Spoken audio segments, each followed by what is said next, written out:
ఇప్పుడు మాట అంటే వాళ్ళు ఒక్కొక్కడు మాట్లాడతారనమాట. మీ పార్టీలో మీరు చేర్చుకోలేదా?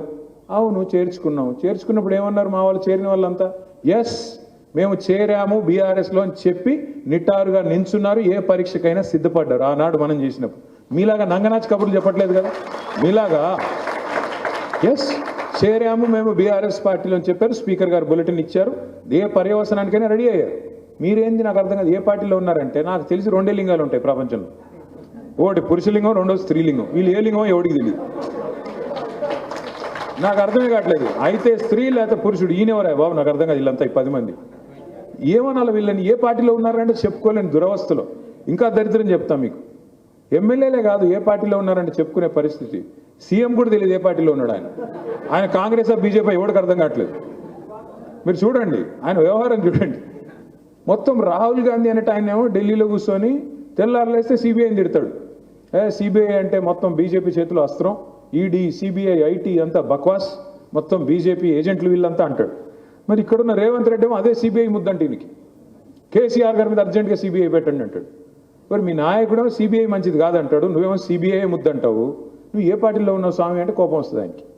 ఇప్పుడు మీ పొంగులేటి ఉన్నాడు. పొంగులేట ఆయన పేరు బాంబులేట. పోయిన దీపావళికి చెప్పాడు బాంబులు వెళ్తాయని.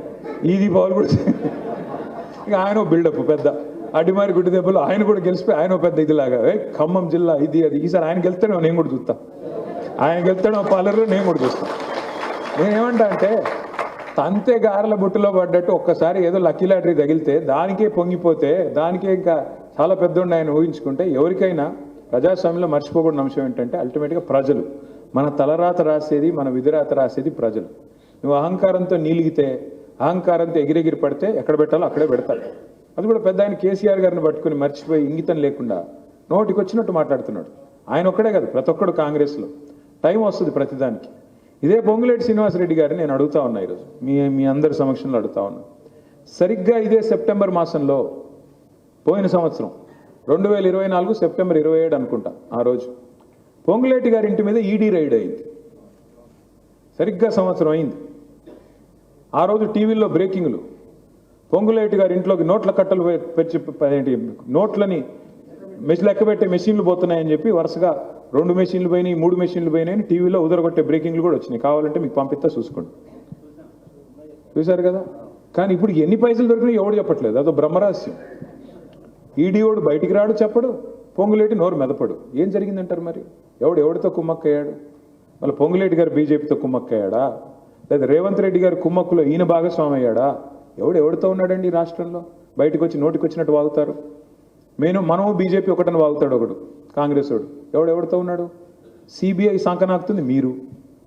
పొంగులేటి గారి మీద ఈడీ రైడ్ అయితే కాలు పట్టుకున్నారా? మరి బీజేపీలో కలుస్తామని మాట ఇచ్చారా?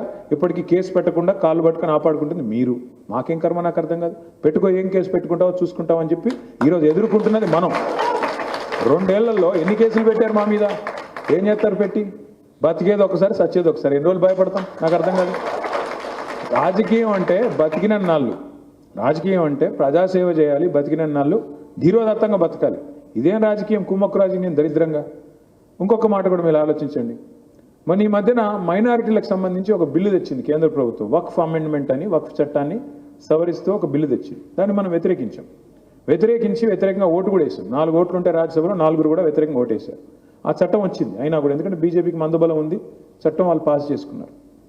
భారతదేశంలో బీజేపీ ప్రభుత్వం పాస్ చేసిన వక్ఫ్ అమెండ్మెంట్ యాక్టు 28 రాష్ట్రాలు ఉంటే ఏ రాష్ట్రం కూడా ముందుగా దాన్ని ఇక్కడ ఇంప్లిమెంట్ చేయలేదు. ఇంప్లిమెంట్ చేసిన మొట్టమొదటి రాష్ట్రం ఏంటో తెలుసా?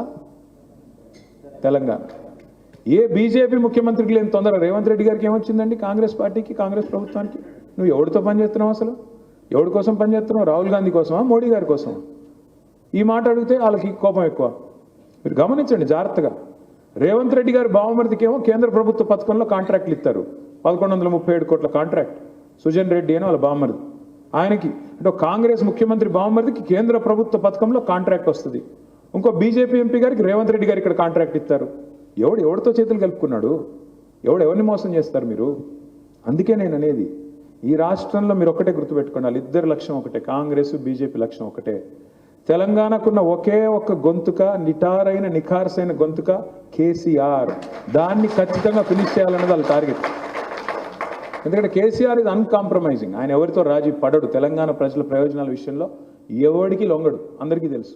కొరకరాని కొయ్య మోడీకైనా రాహుల్ గాంధీకైనా కేసీఆర్. వాళ్ళ బాధంతా ఏంటి?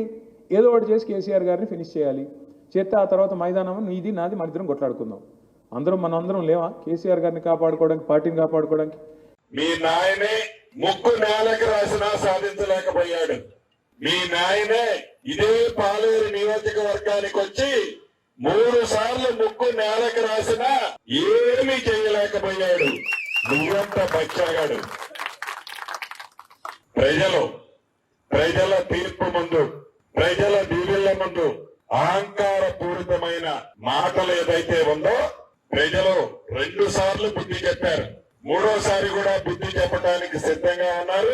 తర్వాత నా మీద నువ్వు నిలబడతావా, లేకుంటే నీ మీద బచ్చాగాన్ని పెట్టి మళ్ళీ ఈ పార్టీ గెలిపిస్తున్నా.